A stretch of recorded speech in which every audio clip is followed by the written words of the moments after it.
Welcome to Vivaswan Educational Foundation, your gateway to success. Explore classes in UPSC, Defense, WBCS, Combined Course, CAT, CLAT, and many more. Subscribe now for expert guidance and quality education. तो एक बार फिर से स्वागत है आप सभी का विवासवान educational foundation के इस यूट्यूब चैनल में। हमने जो बायोलॉजी की सीरीज़ की शुरुआत करी थी उसका ये सेकेंड लेक्चर है। फर्स्ट लेक्चर में हमने सेल को पढ़ाया, सेल में कुछ बातों को करा, एक क्वेश्चंस को भी मैंने आपको दिखाया, प्रीवियस में पूछे क्वेश्चंस को। तो अगर अभी तक आपने उस लेक्चर को नहीं देखा है तो आप वीडियो के डिस्क्रिप्शन से उस लेक्चर का लिंक पे क्लिक करके आप उस लेक्चर को जरूर देख लीजिए। और अगर अभी तक आपने हमारे टेलीग्राम चैनल को ज्वाइन नहीं किया तो टेलीग्राम चैनल को ज्वाइन कर लीजिए, क्योंकि ये सभी नोट्स आपको टेलीग्राम चैनल पे ही प्रोवाइड किए जाते हैं। और अगर अभी तक आपने हमारे चैनल को सब्सक्राइब नहीं किया है तो अभी सब्सक्राइब कीजिए विवासवान एजुकेशनल फाउंडेशन को, क्योंकि उस पर हमने फिजिक्स के केमिस्ट्री के कंप्लीट सिलेबस को अपलोड कर रखा है एनडीए और सीडीएस के लिए। और साथ ही साथ मेरे साथी टीचर मैथ्स को भी पढ़ा रहे हैं, तो आप मैथ्स को भी वहाँ से तैयार कर सकते हैं। और बाकी भी सब्जेक्ट्स आपके इंग्लिश और भी जो सब्जेक्ट्स हैं इनको भी पढ़ाया जा रहा है एक एक करके, तो आप उन्हें ज्वाइन करके रखिए। क्योंकि अगर आपने इस चैनल को ज्वाइन कर लिया तो आपको बिल्कुल ऑथेंटिक जानकारी मिलेगी और आप अपने एग्ज़ाम के प्रिपरेशन को और भी अच्छे से कंप्लीट कर पाओगे। चलिए हम लोग लेक्चर में आगे बढ़ते हैं, और जहाँ पर मैंने लास्ट क्लास में ख़त्म करा था वहाँ से हम शुरुआत करते हैं। तो मैंने यहाँ पर इन चीज़ों को बता दिया था लास्ट क्लास में। आज हम शुरुआत करेंगे प्लाज्मा मेम्ब्रेन से। तो आज हम बात करेंगे प्लाज्मा मेम्ब्रेन के बारे में। प्लाज्मा मेम्ब्रेन क्या होते हैं, सेल की जो कवरिंग होती है उसे हम क्या कहते हैं, प्लाज्मा मेम्ब्रेन कहते हैं, है ना। तो प्लाज्मा मेम्ब्रेन क्या होता है, extremely delicate thin elastic living और सेमी परमिएबल है। सेमी परमिएबल का मतलब क्या होता है, सभी चीज़ों को सेल के अंदर आने नहीं देगा और सेल से बाहर भी जाने नहीं देगा, चुन चुन के आने, मतलब कुछ को आने देगा कुछ को आने नहीं देगा। Made up of 2 layer lipid molecules, mainly lipid के बने होते हैं, और 2 लेयर्स होते हैं, ठीक है ना, डबल लेयर होता है। In which protein molecules are floating, तो लिपिड का मॉलिक्यूल होता है इसमें प्रोटीन फ्लोट कर रहा होता है ना। इसकी थिकनेस जो होती है वो होती है 75 to 110 एंगस्ट्रन, और 1 एंगस्ट्रन इज इक्वल टू होता है, 1 एंगस्ट्रन जो है वो बराबर होता है 10 का पावर 10 मीटर के इक्वल होता है 1 एंगस्ट्रन, ठीक है। अच्छा, can be observe under electron microscope, इतना छोटा है कि आप इसको स्ट्रक्चरली समझने के लिए आपको इलेक्ट्रॉन माइक्रोस्कोप से ही देखना होगा। अगर फंक्शन की बातें करी जाए तो maintain shape and size of the cell, तो ये क्या करता है, शेप और साइज सेल का मेंटेन कर रखता है। ये सेल के इंटरनल कंटेंट को कहीं ना कहीं प्रोटेक्ट करता है, रेगुलेट करता है कि कौन सी चीज़ें सेल के अंदर आएंगी और कौन सी चीज़ों को बाहर जाना है, इसको भी यही रेगुलेट करता है। और ये मेंटेन करता है होम्योस्टेसिस को भी ये मेंटेन करके रखता है। अगर हम सेल मेम्ब्रेन को हमने पढ़ लिया तो सेल वॉल के बारे में बातें करी जाए। सेल वॉल सिर्फ और सिर्फ प्लांट सेल में पाए जाते हैं, एनिमल सेल में ये नहीं पाए जाते, मैंने आपको ऑलरेडी ये बता रखा है। तो non living and outermost covering of the cell, ये एक नॉन लिविंग है और ये एक आउटर मोस्ट कवरिंग होता है, मतलब प्लाज्मा मेम्ब्रेन के बाहर होता है। प्लांट में और बैक्टीरिया में मेनली पाया जाता है, मैंने आपको ये लास्ट क्लास में बता रखा था। कैन बी, ये टफ हो सकता है, रिजिड हो सकता है, और सम टाइम ये फ्लेक्सिबल भी हो सकता है। ये मेनली सेलुलोज का बना होता है, और कभी कभी ये हेमीसेलुलोज और पैक्टीन से भी बना हुआ पाया जाता है। May be thin, thick, multi layer structure, thickness is very from 500 to 1000 एंगस्ट्रन तक ये वेरी कर सकता है।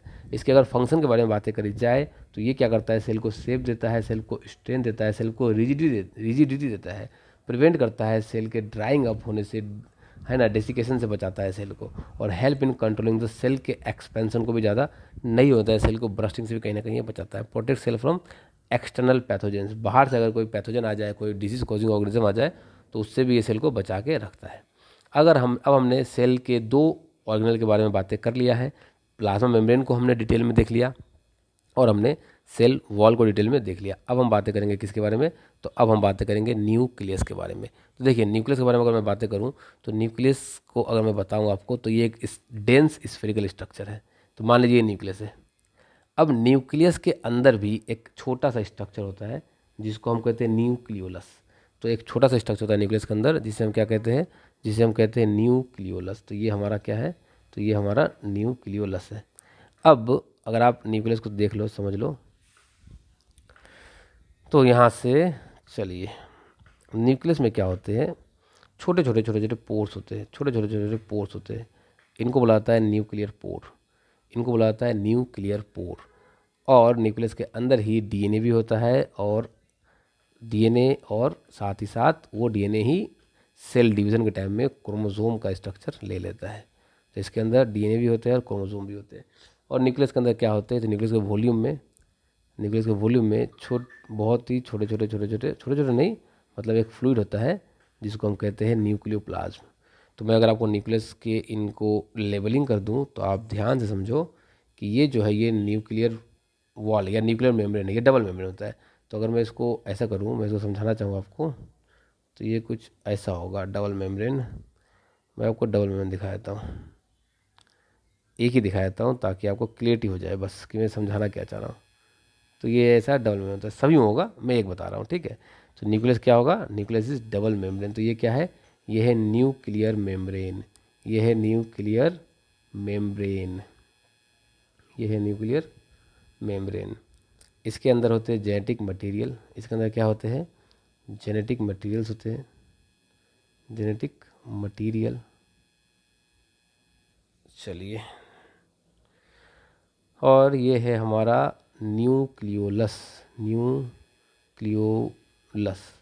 ये क्या है, ये फ्लूइड जो है ये न्यूक्लियोप्लाज्म है। ये क्या है, तो ये है न्यूक्लियोप्लाज्म।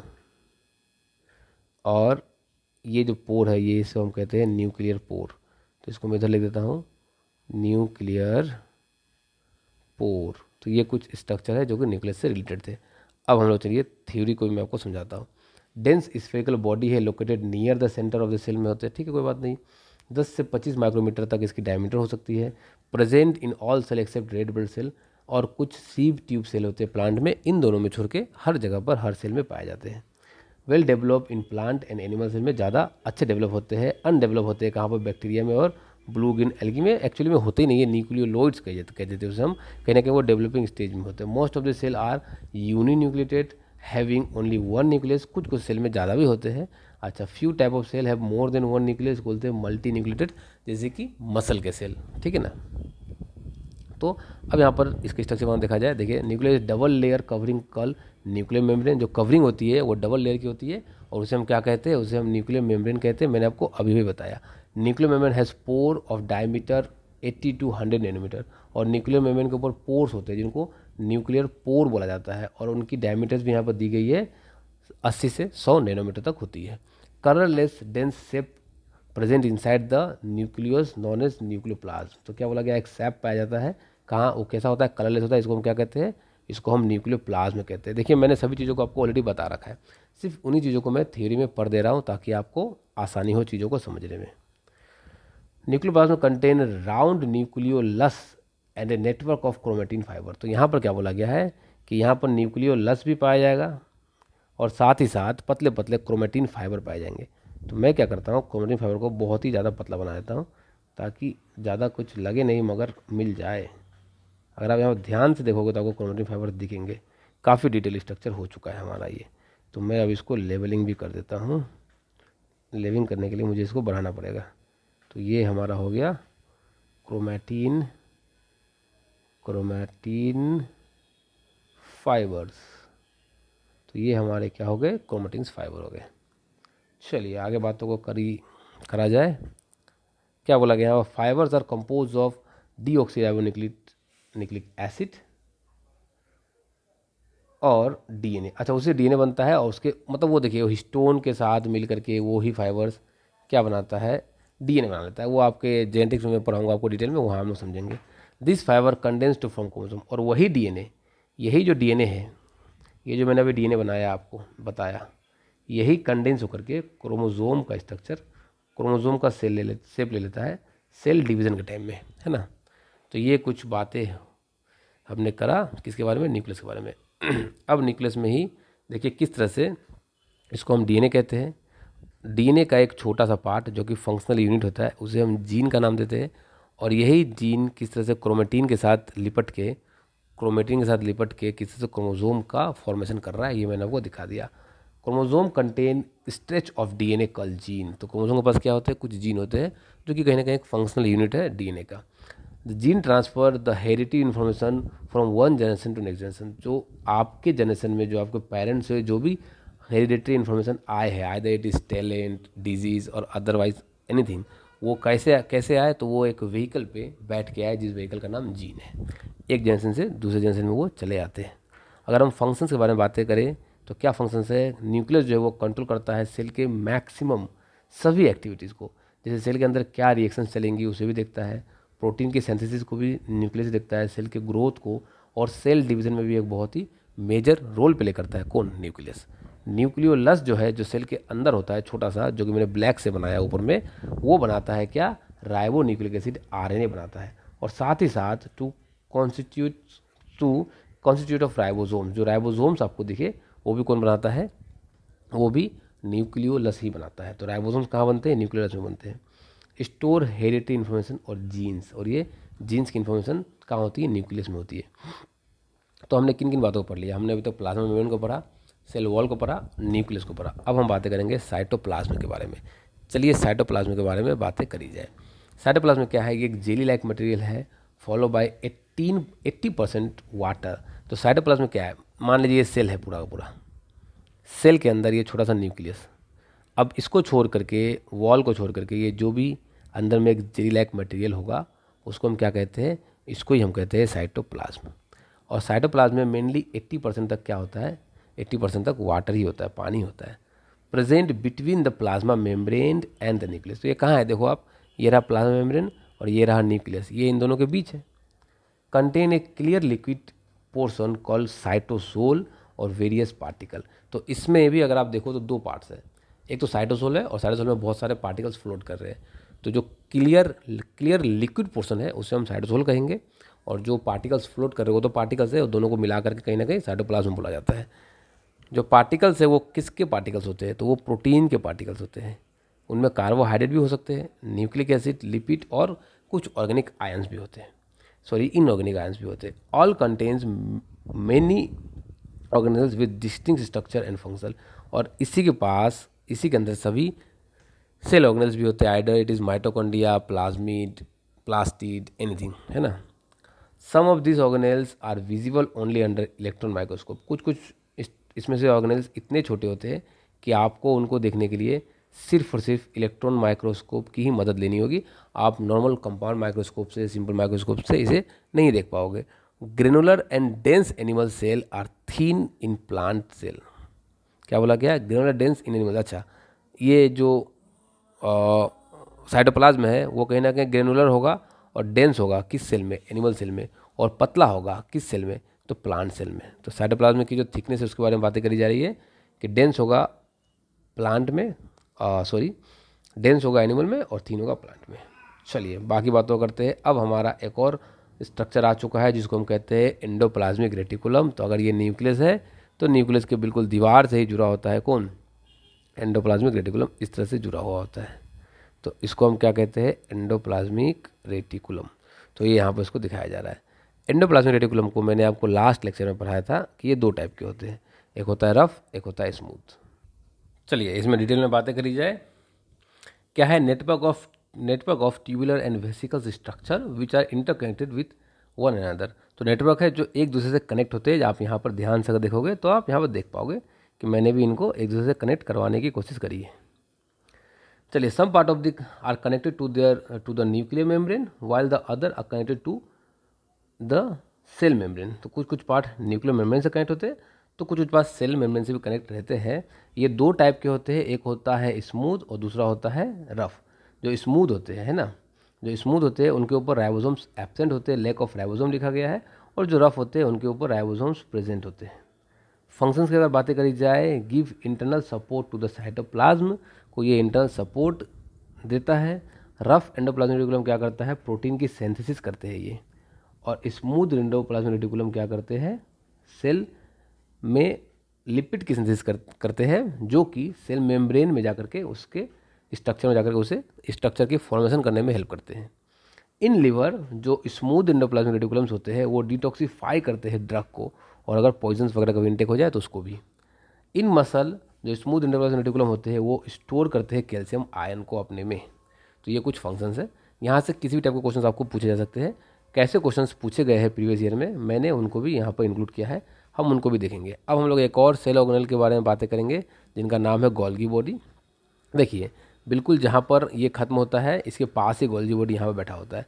तो जो भी मटेरियल्स मेनली स्मूथ, रफ और स्मूथ एंडोप्लाज्मिक रेटिकुलम सिंथेसिस करेगा उससे पैकिंग करने का काम करेगा गोल्गी बॉडी, है ना। गोल्गी बॉडी उसे क्या करेगा, पैकिंग करने का काम उसे गोल्गी बॉडी करेगा। तो आप और यहाँ ध्यान से देखो तो क्या बोला गया है कि गोल्गी बॉडी की जो डिस्कवरी है वो किसने करी थी, तो वो कैमियो गोल्गी साहब ने करी थी। और form of the 5 to 8 membrane sac, एक 5 से लेकर 8 तक ऐसा मेम्ब्रेन का सैक होता है जिसको हम क्या बोलते हैं, सिस्टर नहीं कहते हैं। तो सैक ऑफ फ्लेटिन होता है, उसको हम क्या करते हैं, सिस्टर नहीं कहते हैं। हैज़ 2 एंड, एक होता है सिस फेज और दूसरा होता है ट्रांस फेज। जो सिस फेज होता है वो नियर होता है एंडोप्लाज्मिक रेटिकुलम की तरफ, मतलब कि ये वाला फेज, ये वाला जो फेज है ये एंडोप्लाज्मिक रेटिकुलम की तरफ है, तो ये क्या होगा, ये सिस होगा। और जो सेल के मेम्ब्रेन की तरफ, यहाँ तो ये सेल होगा ना, तो सेल के मेम्ब्रेन की तरफ जो है वो क्या है, ट्रांस है। तो ये है सिस और ये है ट्रांस। तो देखो यहाँ क्या बोला गया है कि सिस फेज जो है वो क्या है, कहाँ गया, सिस्टर नहीं, हैज़ 2 फेज कहाँ गया फिर से, ठीक है। और trans face situated near the cell membrane, ठीक है। आज इसका काम क्या है, इसका काम है कि मॉडिफाई करना, पैक करना मटेरियल्स को जो भी सेल में सिंथेसाइज हो रहे हैं, मेनली सेल में सिंथेसाइज हो रहे हैं, मतलब कि एंडोप्लाज्मिक रेटिकुलम में जिनकी भी सिंथेसिस होती है उनको पैक करने का काम ये करते हैं। और साथ साथ ये क्या करते हैं, डिलीवर करते हैं synthesise material to the various target inside the cell के, और सेल के बाहर में भी अगर कोई टारगेट है जहाँ पर कि जो भी चीज़ें बन रही है सेल के अंदर, उनको ये पैक करके उस जगह पर ये डिलीवर कर देते हैं। मेनली इनका काम है पैकेजिंग एंड डिलीवरिंग, ठीक है ना। Produce vacuoles and secretory vesicles produce करते हैं, form plasma membrane and lysosome, lysosome की फॉर्मेशंस और प्लाज्मा मेम्ब्रेन की फॉर्मेशंस यहीं से होती है। चलिए आगे बढ़ा जाए। एक गोल्गी बॉडी का वर्किंग मैकेनिज्म यहाँ पर दिया गया है कि किस तरह से एंडोप्लाज्मिक रेटिकुलम से मटेरियल्स आएंगे और यहाँ पर वेसिकल से पैकेजिंग होके बाहर चले जाएंगे। तो ये इस तरह से इनके वर्किंग मैकेनिज्म को यहाँ पर दिखाया गया है। अब हम लोगों ने गोल्गी बॉडी को पढ़ लिया, अब हम बातें करेंगे लाइजोसोम के बारे में। स्मॉल होता है, स्फेरिकल होता है और सिंगल मेम्ब्रेन होता है, जो कि मैंने आपको ऑलरेडी बता रखा है। Found through out the cytoplasm, पूरे साइटोप्लाज्म में हर जगह पर मिलता है। फिल्ड विथ हाइड्रोलिटिक एंजाइम्स, इसके अंदर क्या भरा होता है, इसके अंदर हाइड्रोलिटिक एंजाइम्स भरे होते हैं। Occur in most animal cell and in few plant cell, maximum animal cell में पाए जाते हैं और कुछ कुछ प्लांट सेल में भी ये पाए जाते हैं। इनका काम क्या है, इनका काम है कि ये digestion of large molecule, cell के अंदर कोई लार्ज मॉलिक्यूल आ जाए तो उनकी डाइजेशन यही करते हैं। प्रोटेक्ट करते हैं सेल को by destroying the foreign invading like bacteria virus का अगर इन्फेक्शन हो जाए सेल को तो कुछ हद तक ये उसको प्रोटेक्ट भी करते हैं। डिग्रेडेशन ऑफ वार्म और सेल ऑर्गेनल्स को भी ये मारते भी है, और ये इन डेड सेल परफॉर्म ऑटोलाइसिस, ये सेल को मतलब सेल अगर ख़राब हो जाए तो सेल को भी ये किल कर देते हैं। अब हम बातें करते हैं वैक्यूल्स के बारे में। वैक्यूल्स क्या होते हैं, वैक्यूल्स जो कि मेनली प्लांट सेल में पाया जाता है, इसके पास सिंगल मेम्ब्रेन होता है जिसके अंदर लिक्विड्स भरे होते हैं। तो ये वैक्यूल है, वैक्यूल एक सिंगल मेम्ब्रेन है जिसके अंदर लिक्विड भरे हैं, और वैक्यूल का जो मेम्ब्रेन है उसका नाम है होता है टोनोप्लास्ट। तो इसको आपको याद रखना है कि वैक्यूल का जो मेम्ब्रेन होता है उसको क्या कहते हैं, tonoplast. In animal cell vacuole are temporary होते हैं और इनके साइज बहुत ही छोटे होते हैं, बहुत ही कम होते हैं। प्लांट सेल में वैक्यूल्स बड़े होते हैं, परमानेंट होते हैं, उनकी नंबर्स भी ज़्यादा होती है। में कॉन्ट्रेक्टाइल और नॉन कॉन्ट्रेक्टाइल, जो वैक्यूल्स होते हैं वो कॉन्ट्रैक्ट कर भी सकते हैं, नहीं भी कर सकते, वो डिपेंड करता है कि वैक्यूल्स कौन सा है, उनके फंक्शंस क्या है। अच्छा, इनका बोला गया फंक्शंस के बारे में, ये स्टोर करते हैं बहुत सारे substance including waste product, cell के जो भी वेस्ट प्रोडक्ट होते हैं उनको भी ये क्या करते हैं, स्टोर करते हैं। मेंटेन करते हैं osmotic pressure of cell, cell के ऑस्मोटिक प्रेशर को मेंटेन करने में हेल्प करते हैं। Store food particle in amoeba cell, amoeba के सेल में क्या करते हैं, ये फूड पार्टिकल्स को स्टोर करते हैं। Provide rigidity and turgidity and rigidity in plant cell, तो प्लांट को ये रिजिड बनाने में भी हेल्प करते हैं। बहुत ही इंपॉर्टेंट सेल ऑर्गेनल्स आ चुका है जिसका नाम है माइटोकॉन्ड्रिया, और यहाँ से काफ़ी क्वेश्चंस पूछे जाते हैं। तो माइटोकॉन्ड्रिया कैसा होता है दिखने में, जो रॉड शेप का या फिर सॉसेज शेप का होता है। इट बाउंडेड बाय 2 मेम्ब्रेन, मैंने बोल दिया था आपको, न्यूक्लियस, माइटोकॉन्ड्रिया और क्लोरोप्लास्ट के 2 मेम्ब्रेन्स होते हैं। एक होता है इनर मेम्ब्रेन और एक होता है आउटर मेम्ब्रेन। जो आउटर मेम्ब्रेन है वो स्मूथ होता है और includes the content of mitochondria. तो आप यहाँ पर देखो कि ये आउटर मेम्ब्रेन है और ये कैसा है, तो ये स्मूथ है और ये कंटेंट ऑफ माइटोकॉन्ड्रिया को इंक्लोज किए बैठा है। इनर मेम्ब्रेन जो होता है वो फोल्डेड होता है, इटसेल्फ अपने आप में फोल्डेड होता है और इनवर्ड प्रोजेक्शन होता है, इसको हम लोग क्रिस्टे कहते हैं। तो अगर आप यहाँ पर ध्यान से देखो तो ये इनर मेम्ब्रेन है जिसकी फोल्डिंग हो रखी है, और इन फोल्डिंग्स को हमने क्या नाम दिया, इन फोल्डिंग्स को हमने नाम दिया क्रिस्टा। तो आप देखो ये रहा एक फोल्डिंग, ये रहा फोल्डिंग, और इन फोल्डिंग को क्या नाम दिया गया है, क्रिस्टा। अब आउटर और अब क्या बोला गया है, inner cavity is filled with matrix which contain many enzyme, और यहाँ पर जो एक कैविटी बन रही है इन कैविटीज़ में क्या भरे होते हैं, मैट्रिक्स भरे होते हैं, और इस मैट्रिक्स में बहुत सारे एंजाइम्स होते हैं। तो क्या बोला गया है, मेनी एंजाइम्स। इन मैट्रिक्स में बहुत सारे एंजाइम्स होते हैं।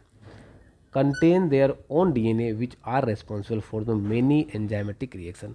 इसके पास अपने डीएनए होते हैं जो कि बहुत सारे एंजाइमेटिक रिएक्शन में भी हेल्प करते हैं। अगर आप यहाँ देखो तो यहाँ पर आप देख पाओगे कि ये इनका डीएनए है। तो देखा जाए तो कहीं ना कहीं ये अपने आप का एक प्रोकैरियोटिक सेल है।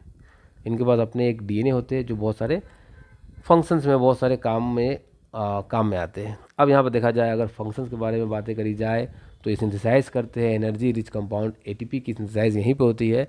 मतलब कहीं ना कहीं देखा जाए तो पावर हाउस ऑफ सेल बोला जाता है, क्योंकि ये सेल को, बॉडी को क्या करता है, एनर्जी देता है। ATP molecule provide energy for the vital activities of living cell.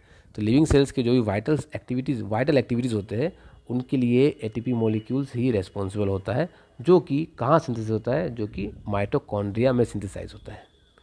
अब हम कुछ क्वेश्चंस के बारे में बातें कर ले, जो क्वेश्चंस ऑलरेडी इन टॉपिक से पूछे जा चुके हैं, जो कि मैंने आपको अभी भी पढ़ाया। फिर हम लोग आगे जाकर के प्लास्टिड और बाकी चैप्टर के बारे में बातें करेंगे। यहाँ पर ये क्वेश्चन 2014 के एग्ज़ाम में पूछा गया था।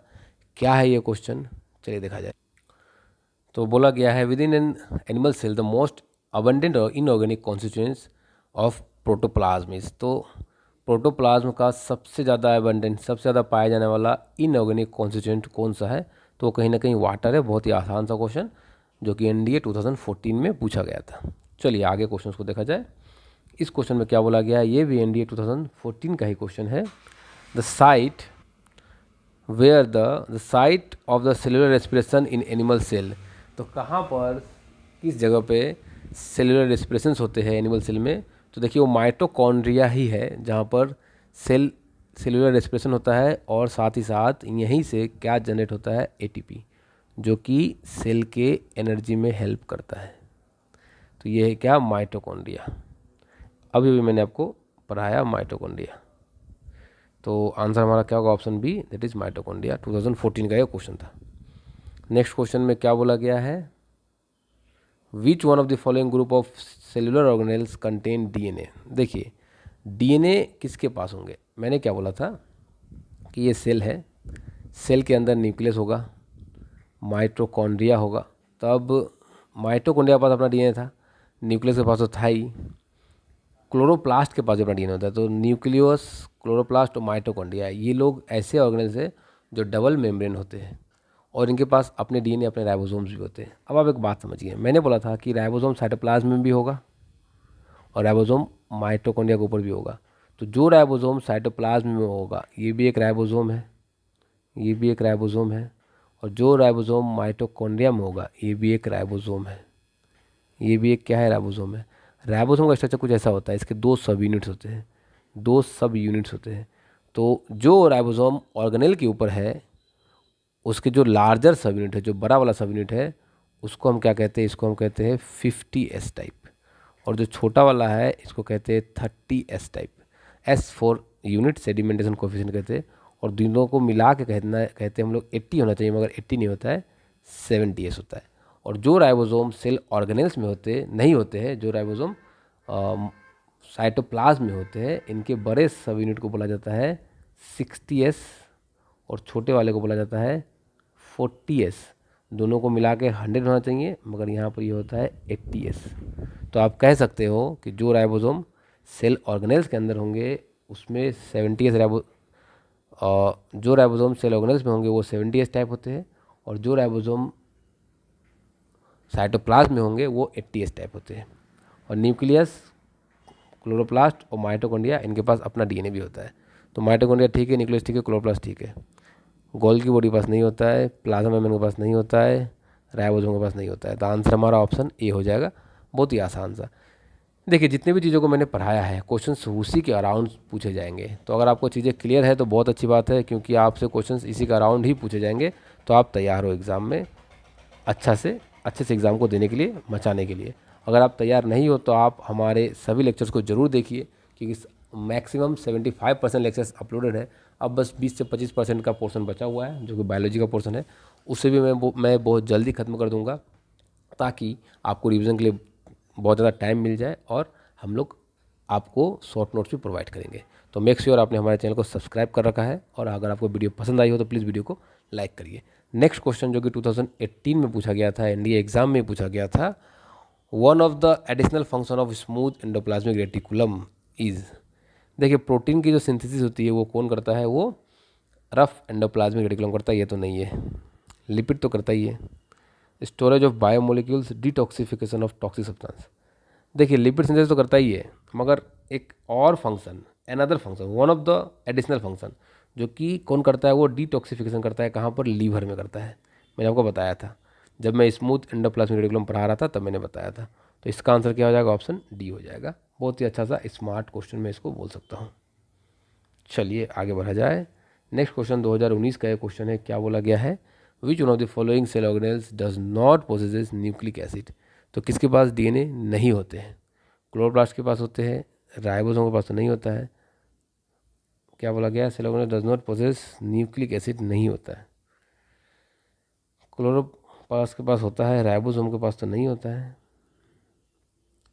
अच्छा राइबो न्यूक्लिक एसिड, राइबोसोम में कहीं ना कहीं आरएनए का पार्ट होता है, तो इसमें भी होता है। प्लाज्मा मेम्ब्रेन में नहीं होता है, तो प्लाज्मा मेम्ब्रेन इसका हमारा आंसर हो जाएगा, ऑप्शन डी। नेक्स्ट क्वेश्चन 2019 में ये क्वेश्चन पूछा गया था। क्या है ये question, which one of the following cell organelles does not possesses its own genetic material encoding protein. अपना जेनेटिक मटेरियल नहीं होता है, राइबोसोम के पास तो नहीं होता है, माइटोकॉन्ड्रिया के पास होता है, क्लोरोप्लास्ट के पास होता है, न्यूक्लियस के पास होता है, तो राइबोसोम हमारा आंसर हो जाएगा, ऑप्शन ए। तो देखिए क्वेश्चन जो प्रीवियस क्वेश्चन है, यहाँ से आप एक पैटर्न को ड्राइव कर पाओगे कि कहाँ से और किस टाइप के क्वेश्चंस पूछे जा रहे हैं, एग्जामिनर के माइंड में क्या है, यूपीएससी के माइंड में क्या चल रहा है, तो कहाँ से क्वेश्चंस को वो सेट करना चाह रहे हैं। तो इसके बाद हम लोग एक क्वेश्चन सीरीज़ भी लेके आएंगे, जिसमें मैं आपको मोस्ट इंपॉर्टेंट क्वेश्चंस भी कराऊंगा, जो कि प्रीवियस ईयर के ही ड्राइव क्वेश्चंस होंगे, क्योंकि कहीं ना कहीं जो एग्जामिनर होते हैं, जो क्वेश्चंस को सेट करते हैं, वो कहीं ना कहीं प्रीवियस ईयर के क्वेश्चंस को ही ड्राइव कर करके देते हैं।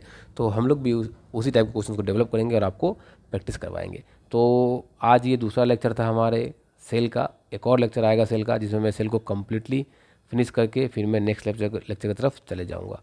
तो अगर अभी तक आपने हमारे चैनल को सब्सक्राइब नहीं किया है, तो अभी सब्सक्राइब कीजिए विवास्वान एजुकेशनल फाउंडेशन को। और आप हमें इंस्टाग्राम, फेसबुक में भी ज्वाइन कर सकते हो, हमारे चैनल को फॉलो कर सकते हो। और आपको अगर इन सभी PDF नोट्स चाहिए, तो आप हमारे टेलीग्राम चैनल को ज्वाइन कीजिए। टेलीग्राम चैनल का लिंक वीडियो के डिस्क्रिप्शन में दिया गया है। और अगर आप हमसे ऑफलाइन में जुड़ना चाहते हैं, तो आप नीचे दिए गए नंबर पे हमारे टीम से कांटेक्ट करके आप हमसे ऑफलाइन में भी जुड़ सकते हैं। आप सभी का बहुत बहुत धन्यवाद। मिलते हैं नेक्स्ट लेक्चर में। Learning with Vivaswan Educational Foundation. For contents like this, follow us on Facebook and Instagram today.